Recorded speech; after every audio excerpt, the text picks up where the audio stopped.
하나님의 교회는 좋은 곳입니다. 감동 있는 예배가 있고 이웃 간의 사랑이 있습니다. 풍성한 나눔이 있고 아름다운 만남이 있습니다.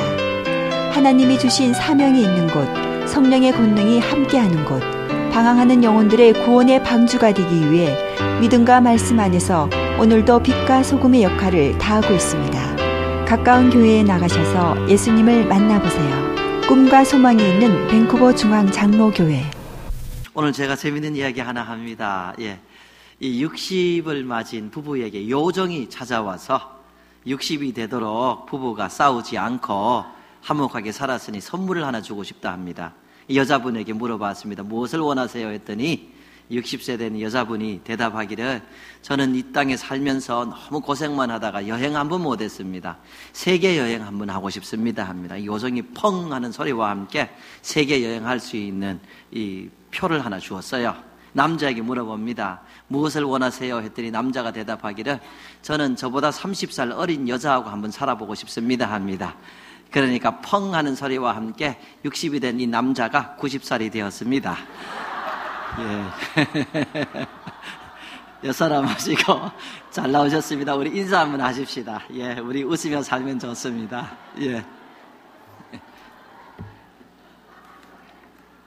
남자들 이상한 생각하지 마세요. 좋은 마음 가지고 그저 아내 사랑하면서 행복하고 아름답게 사시길 바랍니다. 그거보다 좋은 거 없습니다. 이 누가복음 9장 51절에서 54절을 보면은 아주 흥미있는 장면이 나옵니다. 예수님께서 예루살렘에 가시는 길에 사마리아를 지나서 가야 됐습니다. 그래서 예수님께서 제자들을 미리 보내시고 가서 머물 수 있는 것을 미리 알아보라 이렇게 하셨습니다. 그래서 제자들이 가서 예수님 오신다고 예수님 머물 것을 하나 준비해 달라고 사마리아 사람들에게 이야기를 했습니다. 그러니까 이 사마리아 사람들이 예수님께서 예루살렘에 가신다는 이유로 해서 우리 싫다는 것입니다. 예수님을 맞이하기 싫다는 것입니다. 다른 동네 가서 알아보라는 것이지요. 그래서 제자들이 예수님에게 와서 우리 다른 동네로 가라고 사람들이 이렇게 대답했습니다. 이렇게 얘기를 합니다. 그 이야기를 듣고 야고보와 요한이 화가 났습니다. 아니, 우리 선생님을 이렇게 푸대접하다니 아주 화가 났습니다. 그래서 예수님에게 이렇게 이야기하는 거죠. 누가복음 9장 54절입니다. 주여, 우리가 불을 명하여 하늘로부터 내려 저들을 멸하게 하기를 원하시나이까? 주님, 우리가 하늘에서 불이 내려와서 사마리아 성에 사는 이 사람들 다 불태워 죽이게 하기를 원하시나이까? 이렇게 이야기를 합니다. 사실 저는 철들고 이 이야기를 읽으면서 아니, 사람이 이럴 수 있는가? 제게는 굉장히 놀라운 구절이었습니다. 그 성에 사람들이 그렇게 많은데 예수님 안 맞이한다고 해서 이 요한과 야고보가 불 내려 저 사람들 멸하게 합시다 이런 생각을 할 수 있는가? 이런 성경 구절이 성경에 있는 것도 저는 참 신기하고 놀랐습니다. 야고보와 요한이 이렇게 예수님에게 주님 불 내려서 예수님 받아주지 않는 저 사람들 다 태워서 멸망시키겠습니다 이렇게 한 것 놀라운 사실 아닙니까? 이 사실 야고보와 요한은 예수님을 오래 따라다녔습니다. 그렇게 따라다니면서 예수님께서 베푸신 이적들을 많이 보았습니다.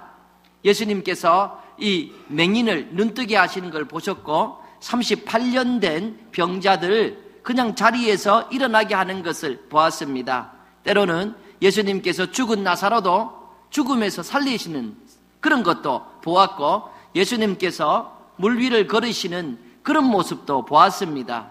그리고 예수님께서 파도가 칠 때 때로 파도에게 잠잠하라 이렇게 했더니 파도가 그 얘기를 듣고 바람도 잠잠해주는 예수님께서 행하시는 많은 이적을 보았다는 것입니다. 그래서 이 요한과 이 야고보가 그렇게 능력 많으신 예수님이시니까 오늘 우리가 불을 하늘에서 내려서 우리 선생님 바로 대접하지 못하는, 바로 받아들이지 못하는 저 사람들 다 태워 죽이자 이렇게 해도 불이 내릴 것이다 이런 생각을 하였던 것입니다. 이 요한과 이 야고보가 이렇게 얘기했을 때 예수님의 반응이 어땠을 것 같습니까? 성경에 보면은 꾸짖었다 합니다. 크게 꾸짖습니다. 아니, 그런 생각을 할 수 있다는 자체, 여기에서 꾸짖습니다. 그리고 예수님은 그럼 우리 다른 마을로 가자. 굳이 우리를 원하지 않는데 여기 가지 말고 다른 마을로 가자. 이렇게 하시고 다른 마을로 옮겨가셨다. 이런 얘기가 성경에 기록되어 있습니다. 여러분, 우리는 이 말씀을 통하여서 야고보와 요한의 성격을 조금 엿볼 수 있습니다. 이 사람들의 성품이 어떻는지 좀 볼 수가 있죠. 예수님처럼 온유하고 겸손하고 이웃을 사랑하고 품는 그런 마음은 좀 부족한 인격과 성품을 가지지 않았는가, 이런 것을 쉽게 엿볼 수 있지요. 아주 극단적으로 과격하고 또 자기가 할 수 있는 건 나 할 수 있다 이렇게 함으로 자기 과시하는 것을 즐기고, 또 다른 사람 나를 어렵게 한다 그러면은 반드시 복수라도 해 주어야 된다는, 그리고 내가 누구보다도 앞서고 또 위에 올라가야 된다는 그런 다듬어지지 않는 인품을 가진 그런 사람들이다. 이것을 우리가 엿볼 수 있습니다. 아무래도 다듬어지지 않는 불퉁불퉁한 인품의 소유자들인 것이 분명했던 것입니다. 이들의 성격이 얼마나 과격했는지 예수님께서 이들에게 마가복음 3장 17절을 보면은 이름을 하나 더 붙여주셨습니다. Sons of Thunder, 우레의 아들들이다, 천둥의 자식들이다, 이렇게 예수님께서 이들에게 이름을 붙여주셨습니다. 성격이 대단히 과격했던 것 같습니다. 이들의 성품을 성경 다른 곳에 보아도 우리가 조금 더 알 수 있습니다. 누가복음 9장 49절을 보면 요한이 여짜오되 주여 어떤 사람이 주의 이름으로 귀신을 내쫓는 것을 우리가 보고 우리가 함께 따르지 아니하므로 우리와 함께 따르지 아니하므로 금하였나이다. 요한이 예수님께 말하는 것입니다. 예수님, 어떤 사람들이 예수님의 이름으로 귀신을 쫓고 예수님의 이름으로 일하는 것을 저희가 보았습니다. 그래서 저희가 보니까 우리 중 한 사람이 아니기 때문에 그거 하지 말라고 이렇게 우리가 말렸습니다. 무슨 얘기입니까? 예수님께서 그 소리를 듣고 이렇게 얘기하십니다. 우리를 해방하는 자 아니면 우리의 일하니 내 이름으로 일하는 사람 말리지 말라, 이렇게 가르쳐 주십니다. 요한은 아마도 예수님의 이름으로 일했지만 자기보다도 이름이 더 알려지고 일도 하고 명성이 올라가는 거 싫었던 것 같습니다. 그래서 예수님 이름으로 일해도 일하지 말라고 이렇게 했던 것을 우리가 또 볼 수 있습니다. 이 전 구절인 누가복음 9장 46절 가면은 생각해 볼 만한 이야기가 또 등장합니다. 9장 46절, 제자 중에서 누가 크냐 하는 변론이 일어나니, 제자들끼리 다투는 겁니다. 우리 중에 누가 크냐? 누가 제일 크냐? 자기들끼리 다투는 것이죠. 근데 이런 다툼이 일어나면은 누가 제일 먼저 목에 핏대를 세워가면서 우리가 그래도 큰 사람 아니냐 이렇게 나섰을 것 같습니까? 이 성격을 보면은 성경 다른 것을 봐도 그렇고 아마 야고보와 요한이 우리가 제일 크다 하고 최고로 싸납게 나섰던 것 같습니다. 예? 이 마가복음 10장 35절 45절에서 우리가 그 힌트를 받을 수 있는데요, 여기에 보면 이런 내용이 기록되어 있습니다. 야고보와 요한이 예수님께 나아가서 이야기하지요.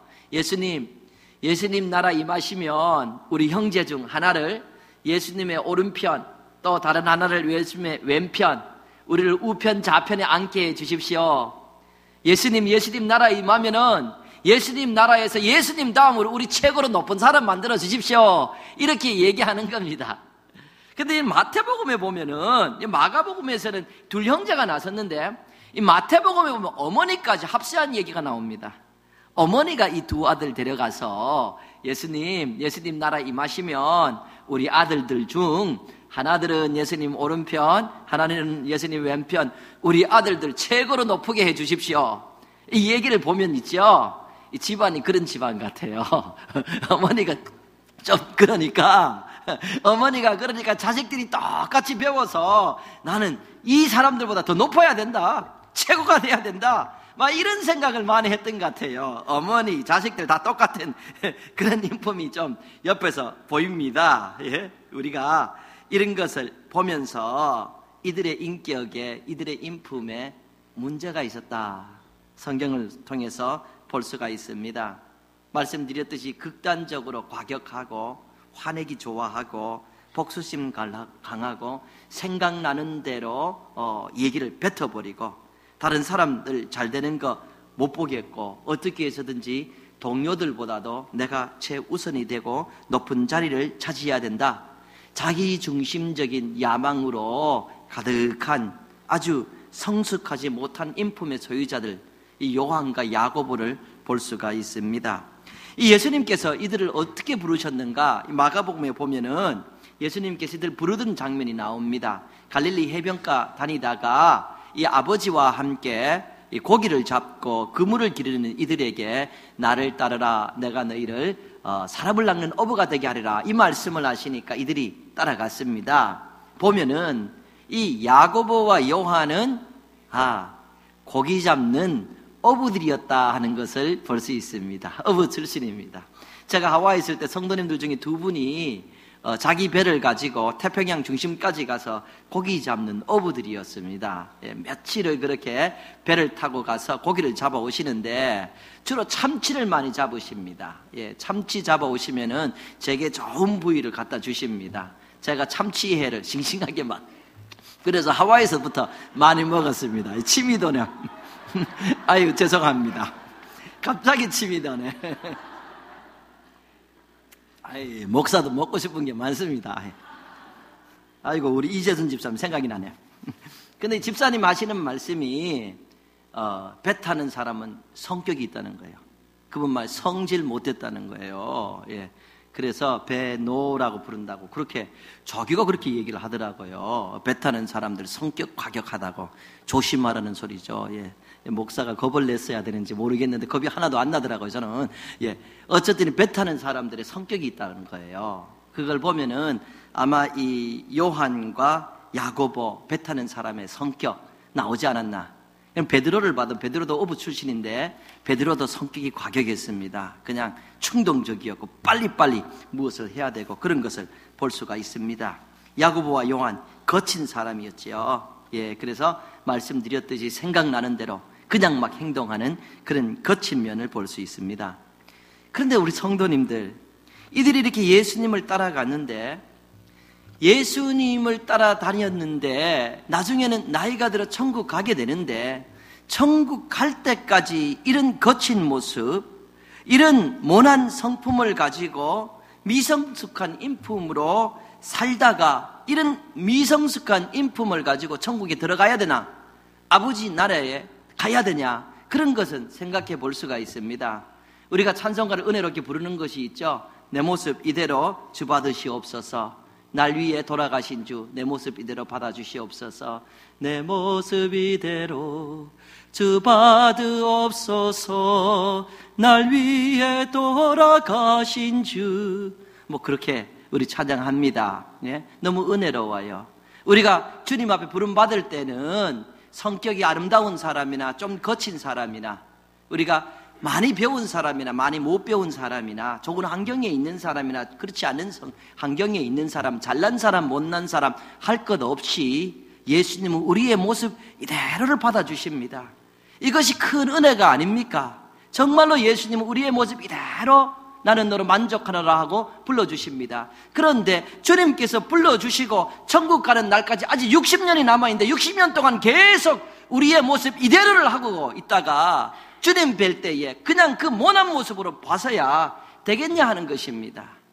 주님이 나를 불러줄 때는 내가 많은 모난 몸이 있고 많은 부족이 있는데 주님이 나를 불러줄 그때나 주님 나라 갈 때나 똑같아서야 되겠냐 하는 것이에요. 이 모습 이대로 주님께서 나를 불러주셨지만은 주님 나라에 가는 시간이 가까울수록, 내가 주님을 알고 주님 따르는 시간이 가까울수록 내 인품이 조금씩 다듬어지고, 그래서 예수 그리스도를 조금씩 닮아가야 되는 것이, 이것이 주님이 원하시는 것이고 이것이 우리가 가야 될 길이 아닌가, 그런 생각을 하게 됩니다. 여러분의 모습 이대로 우리를 불러주신 하나님께 감사합니다. 그러나 여러분만이 아니라 저도 마찬가지로 제 지금 모습보다는 주님 뵐 때 조금 더 다듬어진 예수 닮은 모습으로 주님 뵙게 되기를 바랍니다. 여러분도 조금씩 주님 닮아다 가기를 주님 안에서 소망합니다. 그 예수님의 12제자 중에 가장 오래 산 제자가 요한입니다. 여러분 잘 아시다시피 예수님의 12제자들 중에 11제자는 다 순교했습니다. 젊어서 그냥 다들 예수님 복음 전하다가 이렇게 사형된 것입니다. 그런데 요한은 오래 살았습니다. 오래 살아서 요한계시록까지 기록하게 됐는데요, 요한복음, 그리고 요한 1서, 2서, 3서, 요한계시록, 이분이 오래 살면서 다 기록한 책입니다. 근데 대부분 이 책들을 이 요한은 나이가 많이 든 다음에 기록한 것입니다. 그가 요한 1서를 쓴 것은 주 90년에서 95년경입니다. 예수님을 아무것도 모르는 그런 나이에 따라다니다가 이제 70이 넘은 노인이 된 것입니다. 70이 넘은 노인이 된 다음에 요한이 요한 1서, 2서, 3서를 쓰게 되는데, 이 요한 1서에 보면은 이렇게 이야기를 합니다. 여러분 요한 1서 같이 한번 읽어볼까요? 같이 합독하십니다. 시작. 사랑하는 자들아,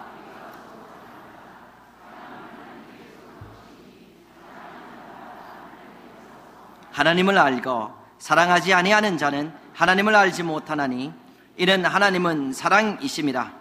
사랑하는 자들아, 하나님이 이같이 우리를 사랑하셨은즉 우리도 서로 사랑하는 것이 마땅하도다. 사랑하는 자들아, 우리 서로 사랑하자. 하나님이 우리를 예수 그리스도를 주시기까지 우리 사랑하셨는데 우리가 사랑하는 것이 마땅하지 않느냐? 하나님이 사랑이시니까 우리 서로 사랑하자. 한때 우리 맞아주지 않으니까 불 내려서 저 사람 다 죽여버립시다, 이런 것이 전혀 보이지 않습니다. 한때 예수님의 이름으로 일을 해도 우리가 아니니까 당신 하지 마세요 하고 자기를 내세우려는 그런 모습 전혀 보이지 않습니다. 한때 예수님 이 다른 모든 제자보다 저희 두 형제 오른쪽 왼쪽 앉게 해주셔서 우리가 최고인 것을 좀 나타내게 해주십시오, 이런 자기중심적인 야망이 보이지 않습니다. 사랑하는 자들아, 우리 서로 사랑하자. 나이가 이제 70이 넘었으면은 연배로도 그렇게 해야 되는데 주님 따라다니다 보니까 더 인자하고 자상한 모습이 된 것 같습니다. 그래서 아주 자상하고 인자한 모습으로 사랑하는 자들아, 우리 서로 사랑하자. 하나님은 예수님 주시기까지 사랑하셨는데 우리 하나님 아는 사람이니 우리 사랑하는 것 마땅하지 않니? 우리 사랑하며 살자, 이렇게 얘기하는 것이지요. 역시 주님 따라다니면서 그 세월의 흐름 속에서 변화되고 깎이고 다듬어진 예수 그리스도 닮은 제자의 모습을 우리가 이 말씀에서 볼 수가 있습니다. 십자가에서 못 박히기까지 우리를 사랑하신 예수님처럼 사랑을 부르짖는 이 사도가 되었던 것이지요. 예수님의 사랑을 전하면서 우리 용서하지 못할 사람도 우리 용서해주고, 우리 사랑하지 않아야 될 사람도 우리 사랑해주면서 우리 주님 전하면서 우리 그렇게 살자, 우리 그렇게 사는 것이 아름답지 않고 우리 그렇게 사는 것이 마땅하지 않느냐. 참으로 인자한 멋있는 사도의 모습이죠. 우리 성도님들, 나이가 들어갈수록, 세월이 갈수록 여러분의 인품이 예수 그리스도 닮아서 누가 봐도 참 사랑이 많은 분이다, 이런 소리 듣게 되기를 바랍니다. 여러분, 제가 이 설교하기 전까지 요한은 천둥의 아들이고 요한은 이렇게 과격했고 요한은 이렇게 자기 중심이었다, 이런 거 생각 많이 하는 분이 없을 겁니다. 사실 요한을 가리켜서 지금 과격한 사람이라 이런 말 하는 신학자도 거의 없습니다. 다들 요한은 사랑의 사도다, 이렇게 기억하고 있습니다. 사랑의 사도 하면은 이 요한을 이야기하는 겁니다. 한때 자기중심적이고 복수해야 되고 식이 있고 그런 요한을 기억하는 사람이 있지 않습니다. 다들 우리 서로 사랑하자, 우리 서로 사랑하자, 우리 예수님처럼 사랑하고 하나님처럼 사랑하자, 사랑의 사도의 모습을 기억하지요. 여러분의 모습을 보고 사람들이 좋은 면을 많이 기억하게 되기를 주 예수 그리스도 이름으로 축복합니다. 아멘. 그렇죠.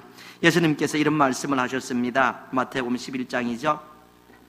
수고하고 무거운 짐진 자들아 다 내게로 오라. 내가 너희를 쉬게 하리라. 말씀하시죠. 말씀 넘기세요. 예. 나는 마음이 온유하고 겸손하니 나의 멍에를 메고 내게 배우라. 그리하면 너희 마음이 쉼을 얻으리니.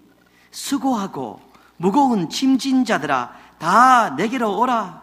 내가 너희를 쉬게 하리라. 내 마음이 온유하고 내 마음이 겸손하다. 이 온유와 겸손을 배우고 내가 주는 짐을 지어보라. 예수님 짐이 무슨 짐입니까? 사랑이지요, 용서지요, 돌보는 짐이죠. 이 짐을 지어봐라. 그럼 내 마음에 쉼을 얻을 것이다 라고 말씀을 해주십니다. 오늘 어떤 분들은 온종일 내가 다른 누구보다도 더 많이 모아야 된다. 다른 누구보다도 더 높은 자리 차지해야 된다. 내가 오늘 무엇을 더 얻어야 된다. 얻고 모으고 높은 자리 가기 위해서 온종일 일하고 온종일 고민하는 것도 못해서 밤에 잠자면서도 내가 어떻게 더 높은 자리 가질 수 있을까 고민하고 일하고. 그런데 사람이 살다 보니까 자기 마음대로 되는 것이 많지 않습니다. 이렇게 큰 고민하고 온종일 수고하는데도 마음대로 안 되니까 스트레스, 걱정. 사람을 너무너무 힘들게 하는 거예요. 그런 사람들에게 예수님 말씀하시는 거예요. 인생을 그렇게 살지 않아도 된다, 이 말이에요. 인생을 그렇게 고민하고 인생을 그렇게 모으고 그렇게 높은 자리 차지하려고 그렇게 살지 않아도 된다. 이 수고하는 이 짐진 자들아 다 내게로 와서 내게 와서 겸손을 배우고 내게 와서 온유를 배우라. 내게 와서 내가 주는 짐, 나처럼 이웃을 사랑하고 이웃을 돌봐주고 나처럼 이웃을 위하여 생명까지 버리는 이것을 너가 배우고 이렇게 한번 살아보라. 그러면 내 마음이 쉼을 얻고 평안에 있을 것이다 라고 말합니다. 사랑하는 성도님들, 우리 예수님의 온유를 배우게 되기를 바랍니다. 예수님의 겸손을 배우게 되기를 바랍니다. 예수님이 주시는 짐을 감사함으로 지는 은혜가 있게 되기를 바랍니다. 어떤 노총각이 일을 열심히 해서 돈을 많이 모으려는 거예요. 근데 아파트 100층 꼭대기 살고 있어요. 며칠 동안 회사에서 열심히 일해서 정신이 왔다 갔다 합니다. 집에 가서 쉬려고 집에 갔습니다. 그래서 100층 아파트 올라가려고 보니까 엘리베이터에 수리 중 비상구 사용하십시오 썼어요. 그래서 이 친구가 어떡하나 하고 그 비상구를 통해서 100층까지 올라갔습니다. 올라가서 문 열고 들어가려고 보니까 열쇠가 없어요. 열쇠를 안 가져왔어요. 이거 어떡하냐 생각했어요. 가만히 생각해 보니까 열쇠를 차에 두고 내려온 것 같아요. 그래서 100층까지 또 내려왔어요. 내려와가지고 차에 가서 그 열쇠를 한번 찾아봅니다. 차에 열쇠가 없는 거예요.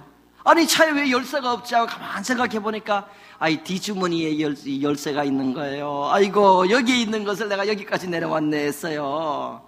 그래서 열쇠 찾았다고 다시 100층까지 하고 걸어 올라갔습니다. 올라가서 문을 열려고 하는데 문이 안 열려요. 가만 보니까 호수는 맞는데 동이 틀린 거예요. 다른 아파트 찾아온 거예요. 정신이 몽록해서. 그래서 이거 어떡하냐 하고 또 열쇠를 가지고 100층을 내려왔습니다. 이번엔 참 바로 찾아야겠다 하고 열심히 신경 쓰고 자기 아파트를 찾았습니다. 그리고 100층까지 걸어서 올라가서 문을 딱 열면서 땡 하는 엘리베이터 소리를 들은 겁니다. 그리고 기절을 했어요. 자기 아파트는 정상적으로 가동하고 있는데 거기까지 걸어 올라갔으니까 기절 초풍하지요. 기절하지요. 여러분 때로 우리 인생 사는데요 이렇게 일이 안 풀릴 때가 있어요. 이걸 해도 안 풀리고 저걸 해도 안 풀리고 이 일 해도 안 되고 저 일 해도 안 돼요. 주님이 그러세요. 그 일 안 해도 먹고 살 수 있다 그럽니다. 그 일 안 해도 너 인생 잘 살 수 있다. 그거 안 돼도 너 승리하며 살 수 있다. 수고하고 무거운 짐진 자들아 내게로 오라. 온유를 배우고 겸손을 배우고 내게로 와서 내가 주는 짐, 이웃을 위하여 용서를, 사랑을, 돌봄을, 희생을, 이웃을 위하여 사는 것을 배워보아라. 그러면 내 마음에 쉼이 있을 것이다 라고 말씀을 하지요. 우리 성도님들, 우리가 이 세상 살면서 다들 무엇인가 더 많이 모으고 편하게 살아야겠다, 이런 목적을 가지고 산다면은 예수님도 실패하셨고 제자들도 실패했어요. 예수님은 많이 모으지 못하셨으니, 많이 모으는 것이 우리 인생의 살 이유라 그러면은 주님은 실패한 분이고, 제자들도 많이 못 모았으니 제자들도 다 실패했어요. 편안하고 좋은 곳 가는 것이 우리 사는 이유라 그러면 주님도 그 이유를 채우지 못하셨죠. 제자들도 마찬가지죠. 제자들도 그런 것을 해보지 못하고 순교들을 많이 했죠. 우리가 사는 이유는 이런 모으는 것이라기보다는 조금이라도 더 주님 닮은 모습이지요. 우리가 주님이 불러서 주의 자녀가 됐습니다. 때 되면 주님 나라 갑니다. 우리가 이 땅에 있는 동안에 이 모습 이대로가 아니라 이 땅에서 훈련받아서 조금이라도 주님 닮은 모습을 가지고 주님 뵐 때에 좀 다듬어진 인품으로 주님 뵙게 되기를, 이 땅에는 우리가 주님 닮아가는 과정을 겪는 그런 것이 아닌가, 그런 생각을 하게 됩니다. 오늘 본문 말씀 로마서 8장 29절이죠. 하나님의 미리 아신 자들로 또한 그 아들의 형상을 본받게 하기 위하여 미리 정하셨으니 이는 그로 많은 형제 중에서 맏아들이 되게 하려 하심이라. 현대인의 성경 조금 더 쉬운 것을 읽으면 이렇게 기록하고 있습니다. 하나님께서는 미리 아신 사람들이 자기 아들의 모습을 닮게 하시려고 그를 예정하시고 그리스도가 많은 성도들 가운데 맏아들이 되게 하셨습니다. 미리 아신 사람들이 자기 아들의 모습을 닮게 하시려고 그를 예정하셨다. 하나님이 우리를 택하시고 우리를 불러주셨는데 왜 택하시고 왜 불러주셨는가?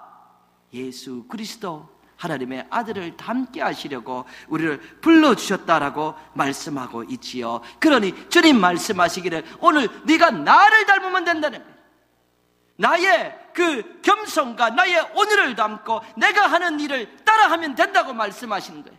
너가 온종일 걱정하며 고심하며 스트레스 받고 밤에도 걱정하는데 그거 안 해도 이 땅에서 너가 살아야 될 그 이유를 채우며 의미 있게 인생을 살아갈 수 있다, 주님이 가르쳐주고 있는 것입니다.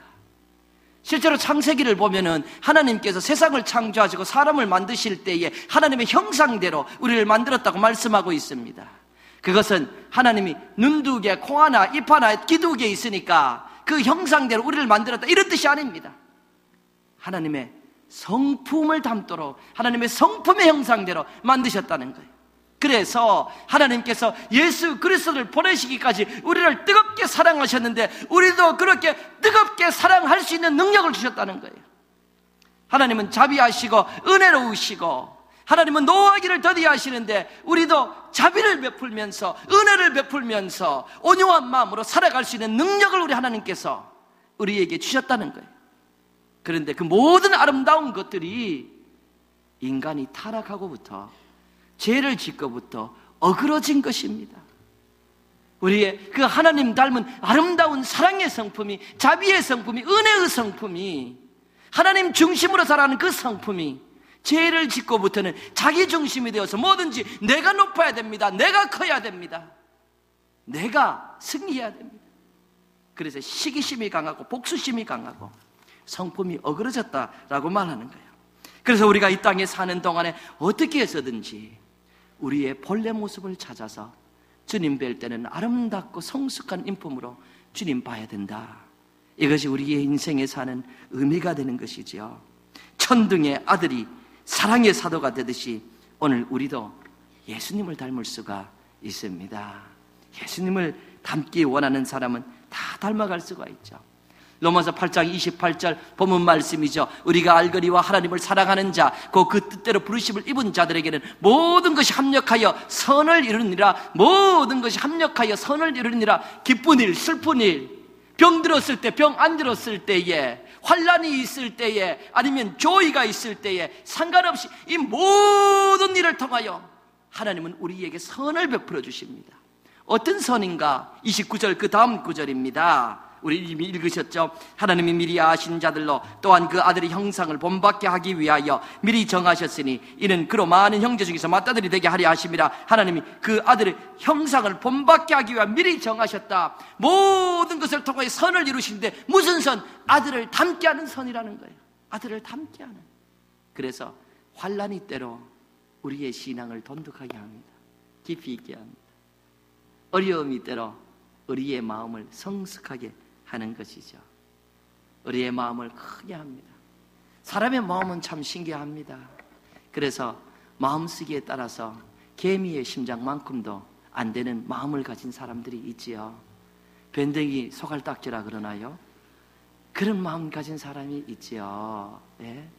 그런데 어떤 사람은 우주를 품을 수 있는 큰 마음을 가지고 있어요. 주님 닮을 수 있는 마음. 마음은 그 사람이 쓰기에 따라서 커질 수도 있고 작아질 수도 있어요. 하나님께서 이 모든 일을 합하여 선을 이루신다. 너희의 마음이 예수 그리스도처럼 우주처럼 크게 하여서 세상을 품으며 살아갈 수 있도록 도와주신다라는 것이에요.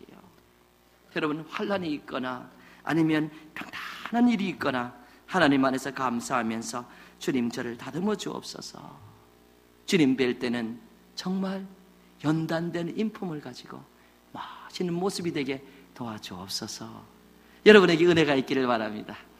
어떤 사람이 인생의 의미는 무엇인가? 인생의 의미를 좀 알아야겠다 하고 고민하다가 이거 의미를 알려 그러면 공동묘지 가서 비석에 쓴 비문을 보면 내가 알 수 있겠다. 그런 생각, 좀 생각할 수 있겠다. 죽으면서 했으니까 얼마나 귀중한 얘기일까? 이런 생각을 했습니다. 그래서 공동묘지를 찾아가면서 비문을 읽기 시작했어요. 근데 한 비문을 읽으면서 이 사람 스스로가 놀랐습니다. 그 비문에 뭐라고 써졌냐면은 비석에 쓴 비문입니다. 일어나서 인사하지 못해서 죄송합니다. 그렇게 써놨더라고요. 여러분,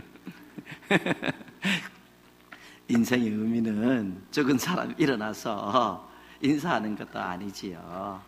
그게 무슨 큰 대단한 일이겠습니까? 사랑하는 성도님들, 그래요. 편안하게 살거나 많이 모으거나 인사하거나 이런 것이 아니라 내가 조금 더 주님 닮기를 원합니다. 그래서 아내도 더 품고 남편도 더 존경하고 이웃도 조금 더 품고 예수님처럼 살기를 원합니다. 여러분, 아름다운 우리의 모습이 아닐까 합니다. 제가 어떤 장로님을 알고 있습니다. 젊었을 때 술과 담배를 그렇게 좋아하셨대요. 집안이 다 좋아하셨대요.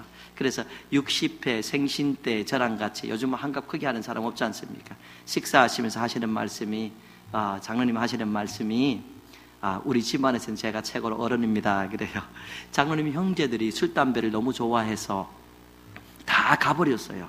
근데 장로님이 60밖에 안 됐는데 그 집안에서 최고 어른이라는 거예요. 근데 자기 얘기를 좀 하십니다. 자기도 술, 담배를 그렇게 좋아하셨대요. 예, 그런데 교회를 다니게 되어서 집사가 됐다는 거예요. 집사가 돼서 내가 술을 좀 끊어야겠다고 술을 끊으려고 노력을 했는데 그게 그렇게 힘들다 그러시대요. 예, 저는 술 끊는 그런 고난이 없어가지고 그게 얼마나 힘든지 제가 모릅니다. 예, 근데 술 끊는 것이 그렇게 힘들더라 그러더라고요. 그런데 자기가 집사가 돼서 술을 끊어야 된다고 술을 끊었대요. 근데 이거보다 더 힘든 게 뭐냐 하면은 담배 끊는 건 더 힘들더라는 거예요. 아마 니코틴 때문에 그런가 본데요. 근데 안수 집사가 됐는데도 담배 끊는 것이 그렇게 힘들더래요. 이것도 저는 담배 끊는 경험이 없어서 얼마나 힘든지 모릅니다. 예. 근데 그렇게 힘들더래요. 담배 끊는 그렇게 힘들대요. 그래도 끊었다는 거예요. 예. 그리고 장로님이 됐다는 거예요. 그리고 이분은요, 새벽에 늘 교회에 나오십니다. 온종일 식당일 하시는 분이에요. 자기 식당을 온종일 가서 돌보는 분인데 새벽이 되면 늘 교회에 나오셔서 교회를 위해서 기도하시고 가족을 위해서 기도하시고 장로님이시니까 성도들을 위해서 기도해 주시고 목사가 너무 부족해 보이나 봐요. 목사를 위해서 늘 기도하시고 그러고 이렇게 하루를 시작하십니다. 제가 하와이에 있을 때 함께 섬기는 우리 선임 장로님 이야기입니다. 가끔씩 보고 싶습니다. 참 인품이 좋으신 분입니다. 사랑하는 성도님들, 우리 예수님 닮는 모습이죠. 조금씩 주님 닮아서 나도 내 중심, 내 생각나는 대로 말라고 내 생각난 대로 시기심 부리고 하는 것이 아니라 내가 주님의 인품, 주님의 겸손, 주님의 그 온유하심, 주님의 짐, 그것을 질 수 있는 하나님의 사람으로 살아갈 수가 있습니다. 처음 말씀드렸던 이 사도 요한은 주후 95절에서 96년 사이에 반모섬에 유배됩니다. 도미션 황제 때 일어난 성도들에 대한 박해 때문에 이분이 반모섬에 유배되는데, 이때쯤 이분의 마음이 참 컸어요. 참 준비된 마음이다, 이렇게 할 수 있어요. 그래서 이 반모섬에서 요한계시록이라는 성경 마지막 책을 기록하셨습니다. 그 내용 중에 하나가 이런 것이 있어요. 요한계시록 22장 20절입니다. 우리 같이 한번 읽어보실까요? 시작. 이것들을 증거하신 이가 가라사대 내가 진실로 속히 오리라 하시거늘 아멘. 주 예수여 어서 오십시오. 나이가 든 요한에게 환상 가운데 주님 나타나셔서 내가 빨리 올 것이다 하니까 요한이 주님 빨리 오세요. 주님 빨리 오세요. 제가 이제 준비되었습니다. 제가 한때 불내리라는 그런 요한 아닙니다. 제가 한때 내가 최고여야 된다는 그런 요한 아닙니다. 주님 속히 오세요. 주님 속히 오세요. 주님 속히 오세요. 준비된 요한의 모습을 우리가 볼 수가 있습니다. 사랑하는 성도님들, 여러분과 저도 준비된 모습으로 주님 만날 수 있습니다. 여러분 한 분 한 분을 예수 그리스도의 이름으로 축복합니다. 아멘. 이 예배에 함께한 모든 자들을 위해 기도합니다. 주님, 상처받은 자, 고통 있는 자, 슬픔 가운데 있는 자들 살리시고 고치시며 일으켜 주시옵소서.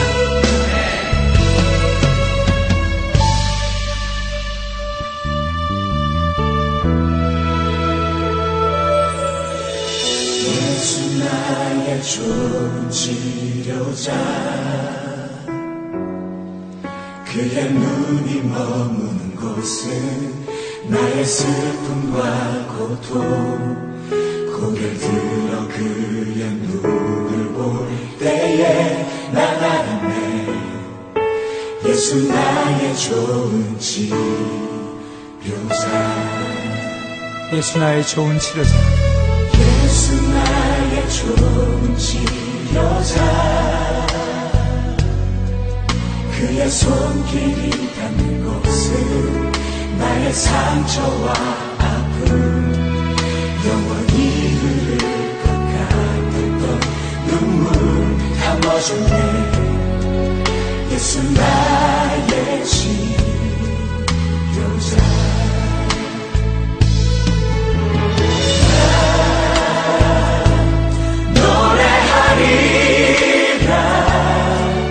전한 나를 돌아보시 구세주를 찬양해 하늘 닿는 곳까지 내 손 들리라. 예수 나의 치료자. 우리 주님의 옷자락을 만지는 그때 나는 고쳐졌습니다.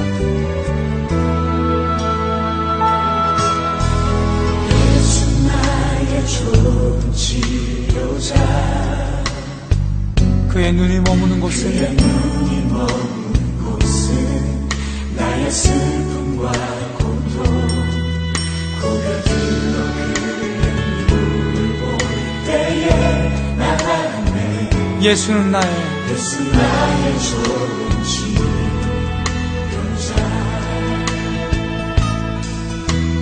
예수 나의 좋은 치료자,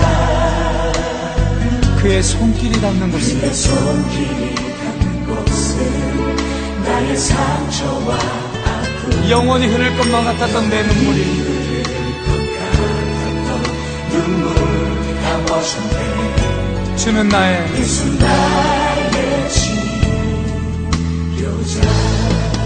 나 노래하리라. 할렐루야. 노래하리라. 전한 나를 돌아보시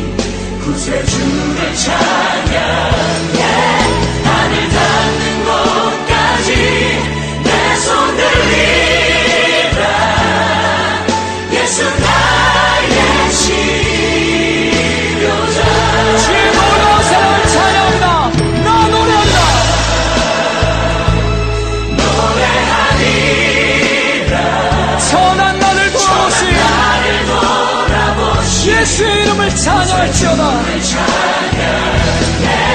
하늘 닿는 곳까지 내 손 들리라. 예수 나의 치료자. 다시 한번 주의 놀라운 사랑을 찬양합니다. 할렐루야. 노래하리라. 천한 나를 돌아보신 구세주를 찬양. 하늘 닿는 곳까지 내 손을 높이겠다. 예수 나의 치료자.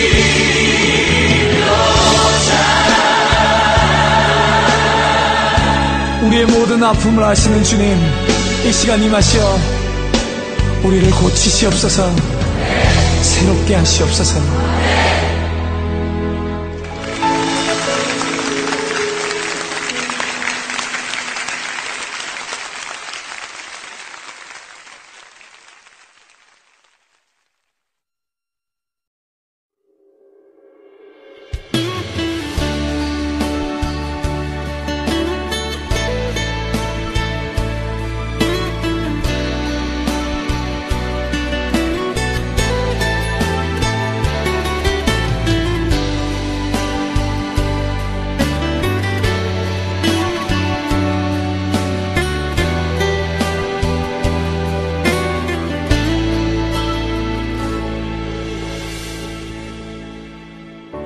주를 위한 이곳에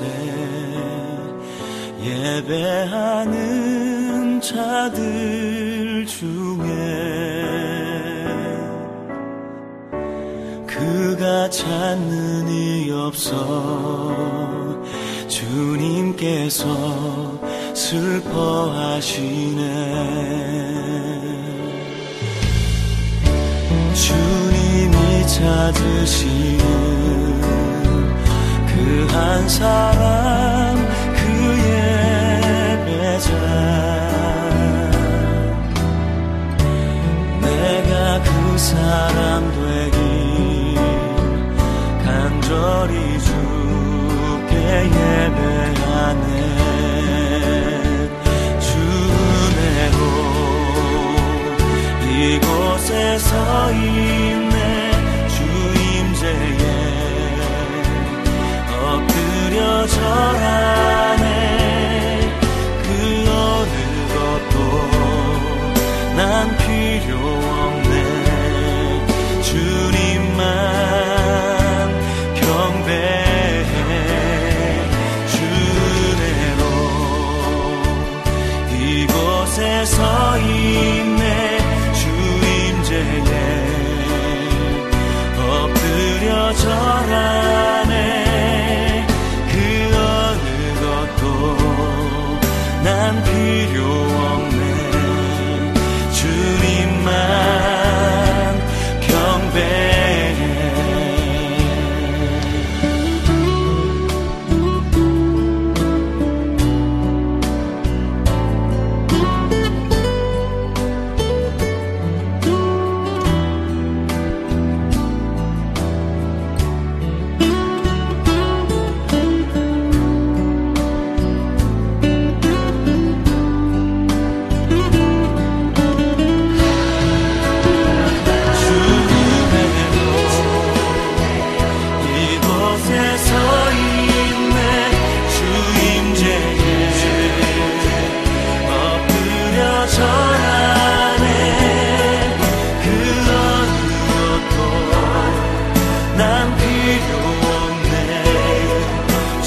엎드려 절하네.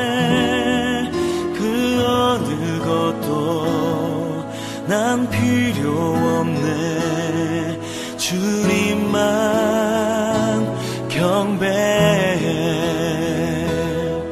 그 어느 것도 난 필요 없네.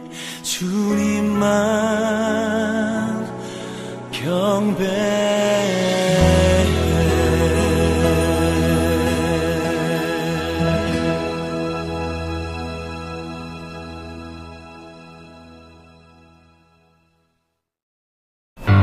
하나님의 교회는 좋은 곳입니다. 감동 있는 예배가 있고 이웃 간의 사랑이 있습니다. 풍성한 나눔이 있고 아름다운 만남이 있습니다. 하나님이 주신 사명이 있는 곳, 성령의 권능이 함께하는 곳, 방황하는 영혼들의 구원의 방주가 되기 위해 믿음과 말씀 안에서 오늘도 빛과 소금의 역할을 다하고 있습니다. 가까운 교회에 나가셔서 예수님을 만나보세요. 꿈과 소망이 있는 밴쿠버 중앙 장로교회.